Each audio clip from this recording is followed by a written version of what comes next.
Hello everyone, good morning. কেমন আছো সবাই? আশা করি সবাই ভালো আছো। সম্পার লাইফস্টাইল চ্যানেলে তোমাদের সবাইকে অনেক স্বাগত জানিয়ে শুরু করছি আজকের একটা নতুন ভিডিও। তো সকালে ঘুম থেকে উঠে কিছু কাজ সেরে নিয়ে জামা কাপড় ধুয়ে নিয়ে গোপালকে তুলে নিলাম, তোমরা দেখতেই পেলে। তো তারপর দেখো তোমাদের দাদাভাই কাজে যাবে, তার জন্য মুসুর কড়াই সেদ্ধ করে নিয়েছি প্রেসারে। আগে সেদ্ধ করে নিয়ে কাঁচা লঙ্কা ফোড়ন দিয়ে একটু চমকে নিচ্ছি। কাঁচা লঙ্কা কেন দিয়েছি, শুকনো লঙ্কা দিইনি। তোমার দাদা ভাইয়ের পেটে একটু আর কি গন্ডগোল আছে, ওই জন্য বলে কাঁচা লঙ্কা চিড়ে দাও। তো কাঁচা লঙ্কাগুলো চিড়িনি, ভেঙে দিয়েছি। দিয়ে একটু এই শুকনো শুকনো হলেই নামিয়ে নেব, হয়ে যাবে কড়াই সেদ্ধ।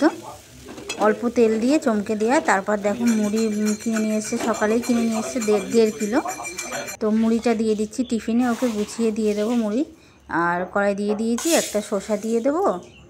আর হয়তো ওখানে আলু সেদ্ধ করে রেখেছি, টিফিন গোছানো হয়ে গেছে, ওখানে আলু সেদ্ধ করে রেখেছি। আলুটা আমাদের মেয়ে খাবে, মানে আমার মেয়ে খাবে, ওর জন্য আলু সেদ্ধ করেছি। আর এখানে শসা পেয়ারা দিচ্ছি ওর টিফিনে খাওয়ার জন্য তোমার দাদা ভাইয়ের। আর এখানে দেখো সবকে রেডি করে দেওয়ার পর ও চলে গেছে। তারপর আমি বসে পড়েছি সবজি কাটতে। তো লাল নোটে শাক নিয়ে এসছে, নোটে শাকের গোড়াগুলো একটু মোটা মোটা, ওইগুলো ওই জন্য কেটে বাদ দিয়ে দিচ্ছি নোটে শাকের গোড়াগুলো। আর আজকে রান্না করব নোটে শাক ভাজা, ফুলকপি দিয়ে শিঙি মাগুর মাছ কিনে নিয়ে এসছে, ঝোল করব, অল্প করে ঝাল দিয়ে ঝোল করব। আর শাক ভাজা করব, আর শিঙি মাছেরই ঝাল করব, একটু সিম দিয়ে আলু দিয়ে ফুলকপি দিয়ে ঝোল করব। তো তোমরা দেখতে থাকো পুরো ভিডিও। আর তোমাদের একটা কথা বলি সবাইকে, যে যেখানে আছো আমার বন্ধুরা, আমার চ্যানেলটাকে সবাই যারা যারা নতুন হয়ে আছো অবশ্যই চ্যানেলটাকে সাবস্ক্রাইব করে দিও। আর ফেসবুকে ছাড়ি না, খুব কম ভিডিও ছাড়ি ফেসবুকের কথা বলবো না। আর সবাই আমার পাশে থেকো, আমাকে একটু সাপোর্ট করো, যাতে আমিও তোমাদের মতন হতে পারি, ঘরের কাজ কর্ম শেয়ার করে তোমাদের সঙ্গে। তো বেশি কথা বলবো না, তোমরা আমার পাশে থাকো আর পুরো ভিডিওটা দেখতে থাকো। তো তারপর আমার সবজি কাটা হয়ে গেলে চলে যাব দুটো মুড়ি খেতে। তো এখানে আলু সেদ্ধ দিয়ে মুড়ি নিয়ে নিয়েছি, শসা কেটে নিয়েছি। তো মুড়ি টুড়ি খাওয়ার পরে তারপর চলে এসেছি রান্নাঘরে। কিছু রান্না হয়েও গেছে, শাক ভাজাটা আর কি সেদ্ধ করে রেখেছি, শাকের জলটা সেদ্ধ করে জলটা ফেলে দিয়েছি। তো তারপরে এইদিকে আমি পেঁয়াজ দিয়ে দিচ্ছি, শাকটা আগে ভাজা করে নেবো। আর ওইদিকে হাঁড়িতে ভাত বসানো আছে, ভাতের হাঁড়ির ওপর দেখতে পাচ্ছ একটা গামলায় করে জল বসিয়ে রেখেছি। ওই জলটা একটু মানে ভাতে একটু কম লাগলে দিয়ে দেবো, ওই জন্য একটু জলটাও গরম হয়ে যায়। আর এখন তো যেহেতু ঠান্ডাকাল পড়ে গেছে, তোমরা সবাই জানো ঠান্ডা। তো এবার আমি ওই দিকের হাঁড়িটা আমি নাবিয়ে নিচ্ছি, ওইদিকে আরেকটা কড়া বসিয়ে দেবো, ওই দিকের কড়াতে আমি ঝোলটা চাপিয়ে দেবো।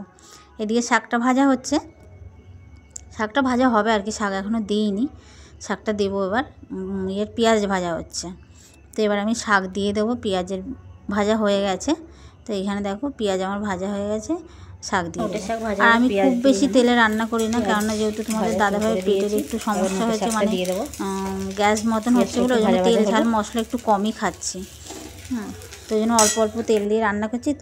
তোমরা হয়তো ভাববে এরকমই রান্না করে খায়, সেটা নয়, কিন্তু পেটের একটু সমস্যার জন্য ওই জন্য। আর এখানে দেখো মাছ, শিঙি মাগুর মাছ বেছে ধুয়ে নুন মাখিয়ে রেখে দিয়েছি। আর এদিকে পাশের কড়াতেই আমি সিম ভাজতে দিয়ে দিয়েছি। আর এই দুটো পটল আমার জন্য আমি ভাজা করছি চাপা দিয়ে দিয়ে। তো এখানে ফুলকপি ভাজা হয়ে গেছে, এদিকে বারবার এদিক ওদিক করছি, ক্যামেরা একটু ডিস্টার্বই হচ্ছে। তো তারপর ওইদিকে আমার কিছু তো ফুলকপি ভাজা হয়েছে, তোমাদেরকে দেখিয়ে দিলাম। আর সিম প্রায় আধ ভাজা হয়ে গেছে, সিমটাও এবার নাবিয়ে নেব। এখানে ফুলকপির গামলাতেই এক গামলাতেই তুলে নেব, কেননা ফুলকপি দিয়ে সিম দিয়ে আলু দিয়ে ঝোল হবে, মাগুর মাছ দিয়ে ঝোল করব। আর শিঙি মাছগুলো হালকা করে মশলা দিয়ে ঝাল মতন করব, একদম অল্প ঝাল দিয়ে, কেননা শিঙি মাছে বেশি ঝাল দিলে ভালো লাগে না। শিঙি মাগুর মাছটা ঝোল খাওয়ার জন্যই, ঝোল না করলে ভালো লাগে না ততটা, কিন্তু ঝোলও করছি। আবার বাবা বলে একটু ঝাল করে রাখো, সবটা ঝোল দিয়ে খাওয়া যাবে না, তো ওই জন্য ঝাল করে নিচ্ছি। আর ওইদিকে এবার আমি ঝোল বসিয়ে দিচ্ছি, ঝোলের আলুটা ভেজে নিচ্ছি, ভেজে নিয়ে ওইদিকে মশলা কষিয়ে একবারে আমি বসিয়ে দেবো। আমি এক সম্বরাতে বেশি রান্না বান্না করি, কেননা 2 সম্বরাই করি না, 1 সম্বরাই করে করে অভ্যাস হয়ে গেছে। আর এদিকে শাকটাও আমার ভাজা হয়ে গেছে, পটলও ভাজা হয়ে গেছে। ওইগুলো ভাজা হয়ে যাওয়ার পর তারপরে আমি মাছগুলো দিয়ে দিয়েছি। আর একবারে মাছটা দিয়েছি বলে মাছটা একটু ভেঙে মতন গেছে। আর এদিকে ঝোলের আলু পেঁয়াজ টমেটো দিয়ে একবারে ভেজে নিচ্ছি। আর এদিকে মাছগুলো দেখো একটু ভেঙে মতন গেছে, ও অসুবিধা হবে না, ঝোলে দিয়ে দেবো তো। আর এখন শীতকালে শিঙি মাছ খুবই নরম হয়ে যায়। আর এদিকে সব ভাজাভুজি হয়ে গেছে, এখানে মশলাও দিয়ে দিয়েছি, ফুলকপির ঝোলের মশলা কষানো হচ্ছে। মশলাটা ভালো করে একটু কষিয়ে নিচ্ছি একবারে যেহেতু করছি। আর এইদিকে মশলা কষাতে কষাতে আমি পাশের কড়াতে মাছের ঝালটাও করে নিচ্ছি। যাই হোক, আমি কথা বলতে বলতে একটু আটকে যাচ্ছি মাঝে মাঝে, একবারে দুদিকের করার কথা বলছি তো ওই জন্য এরকম হচ্ছে। তো যাই হোক, যেমনই হোক না কেন পাশে থেকো আর পুরো ভিডিওটা দেখতে থাকো, কেউ স্কিপ করবে না, পুরো ভিডিওটাই দেখবে সবাই। আমার বন্ধুরা যারা আছো, যারা আমাকে ভালোবাসো, অবশ্যই আমার পাশে থাকবে। তো এখানে দেখো, তারপর মশলা কষানো হয়ে যাওয়ার পর ফুলকপি দিয়ে দিয়েছি। ফুলকপি দিয়ে একটু নাড়াচাড়া করে আর জল দিয়ে দেবো। ফুলকপি দিয়ে বেশিক্ষণ আর কষাবো না, মশলাটা তো আগেই কষানো হয়ে গেছে। তো তারপর দেখো জল দিয়ে দিয়েছি, দিয়ে এবার আমি সিমগুলো ভেজে রেখেছিলাম ভালো করে, সিমগুলো দিয়ে দিচ্ছি।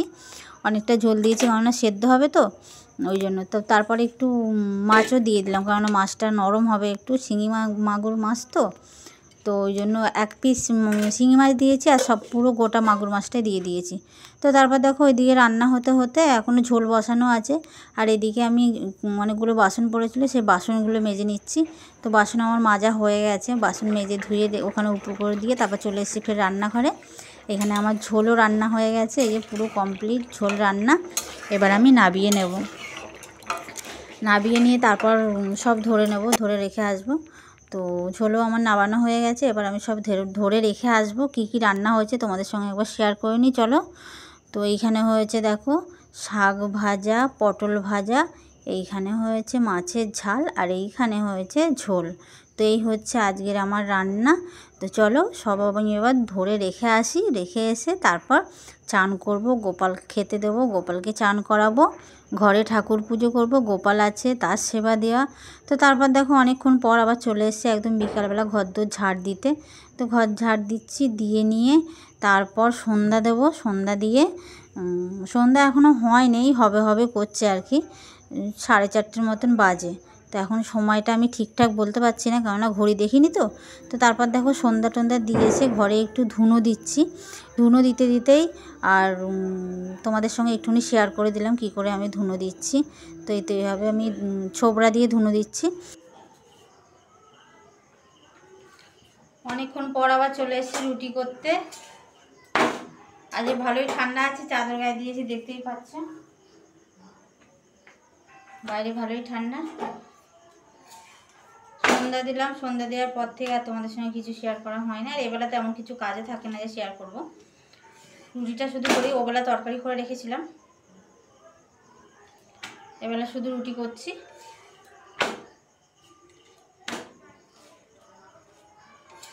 এখন সন্ধ্যাবেলা চা খাওয়া বন্ধ করে দিয়েছি, চাও খাই না, ভালো লাগে না চা খেতে। শীত পড়েছে, কদিন পরে আবার হয়তো খাবো।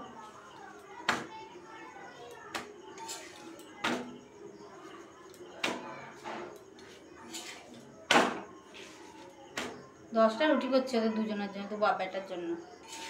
আমার দুটো ভাত আছে, আমি ভাত খাবো, বড় মেয়েটা মুড়ি খাবে, ছোট মেয়ে নিমন্ত্রণ বাড়ি খেতে গেছে।